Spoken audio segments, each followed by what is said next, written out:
Female pattern hair loss is a slowly progressive hair loss.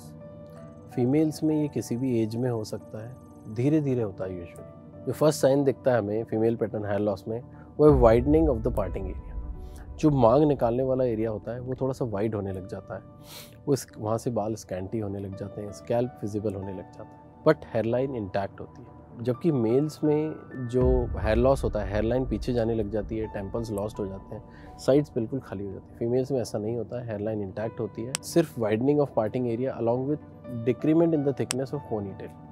चोटी पतली होने की कंप्लेंट बहुत ज़्यादा आती है इस चीज़ में। There are many causes for this. सबसे कॉमन कॉज है हार्मोनल कॉज। कई लोगों में एंड्रोजेंस या टेस्टोस्टेरोन बढ़ने की वजह से हेयर लॉस हो सकता है, कभी कभी ईस्ट्रोजन के कम होने की वजह से भी हो सकता है। कुछ लोगों में पीसीओडी का प्रॉब्लम होता है जो कि एक हार्मोनल इशू है, उसमें भी हेयर लॉस बहुत कॉमन है। थायराइड डिसफंक्शन में भी बहुत कॉमन है हेयर लॉस होना।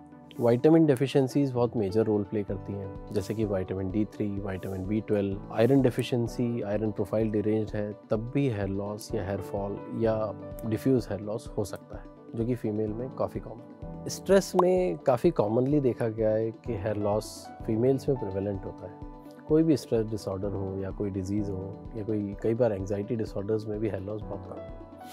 पोस्ट कैंसर पेशेंट्स में, जैसे कि जिनको कीमोथेरेपी चला है ब्रेस्ट कैंसर के लिए, सर्वाइकल कार्सिनोमा के लिए या किसी भी टाइप के कैंसर के लिए, उनमें भी हेयर लॉस बहुत कॉमन। इसमें सबसे कॉमन टाइप है टेलोजन एफ्लूवियम, जिसमें स्ट्रेस में या डिजीज़ में या ऊपर सारे जो हमने मेंशन किए हैं कॉजेज़, उनकी वजह से एक टेम्पररी फेज़ आता है हेयर फॉल का। उसमें बाल गिरते हैं, काफ़ी बाल गिरते हैं। हाथ में अगर आप you are going through your hair या आप हाथ लगा रहे हैं बालों को, तो गुच्छों में बाल आते हैं, काफ़ी बाल आते हैं। It can be more than 100 और 200 से भी ज़्यादा हो सकता है। बट ये अपने आप ठीक होने वाली स्टेज है। कुछ टाइम में जब स्ट्रेस कम हो जाएगा या डिजीज़ ठीक हो जाएगी या आपकी डेफिशिएंसीज ठीक हो जाएंगी तो ये अपने आप ठीक हो जाएगा। एक और कॉमन डिसऑर्डर है, साइकियाट्रिक डिसऑर्डर है फीमेल्स में, जिसको हम बोलते हैं ट्राइकोटिलोमेनिया। ये फीमेल्स में काफ़ी कॉमन है।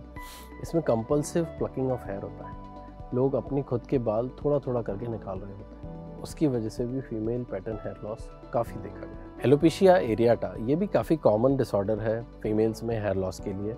काफ़ी पैचेस बन जाते हैं जिसमें हेयर लॉस हो जाता है या हेयर बिल्कुल ख़त्म हो जाते हैं। इसको कई बार ऐसा भी लगता है जैसे कि ओवरनाइट बाल चले गए हैं। सुबह उठे हमने देखा कि स्कैल्प में बाल ही नहीं, या फिर आपके बार्बर ने देखा कि इस पैच में बाल ही नहीं है।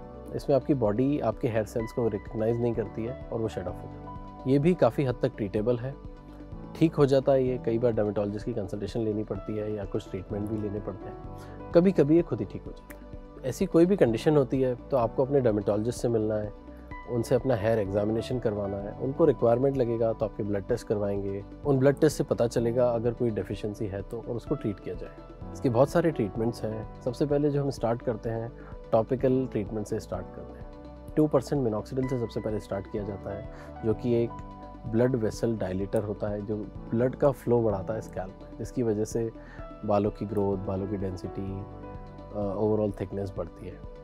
किसी को अगर रिक्वायर्ड होता है या मिनॉक्सिडिल से एलर्जी होती है या रिस्पॉन्ड नहीं कर रहे होते हैं मिनॉक्सिडिल को, उनके लिए हम दूसरे मॉलिक्यूल्स यूज़ करते हैं, जैसे कि एमिनेक्सिल, कैपेक्सिल, प्रोकैपिल, रिडेंसिल। कभी कभी जब टॉपिकल सॉल्यूशन से या टॉपिकल ट्रीटमेंट से रिजल्ट नहीं आता है तो हम ओरल ट्रीटमेंट ऐड करते हैं, जैसे कि मल्टीविटामिन्स। कई बार हार्मोनल रिप्लेसमेंट थेरेपी ऐड करते हैं। कई बार कुछ हार्मोन्स ऐड करते हैं, जैसे कि फिनेस्ट्राइड, स्पाइरोनोलैक्टोन। बट ये सारी चीज़ें आपको सेल्फ मेडिकेशन नहीं करना है, इंटरनेट से देख के नहीं लेना है, या आपको अपने डर्मेटोलॉजिस्ट से कंसल्ट कर ही लेना है। कभी कभी रिक्वायर्ड होता है तो हम इसमें थेरेपीज़ ऐड करते हैं, जैसे कि lower level laser light therapy, PRP therapy, mesotherapy, stem cell therapy, बहुत सारी थेरेपी। अगर इनसे भी ठीक नहीं होता है तब हम हेयर ट्रांसप्लांट पे, या जो कि फाइनल सॉल्यूशन है, उस पे जाते हैं। तो आप अपने डर्मेटोलॉजिस्ट से कंसल्ट करें, वो आपको आपके हेयर लॉस का सॉल्यूशन ज़रूर देंगे।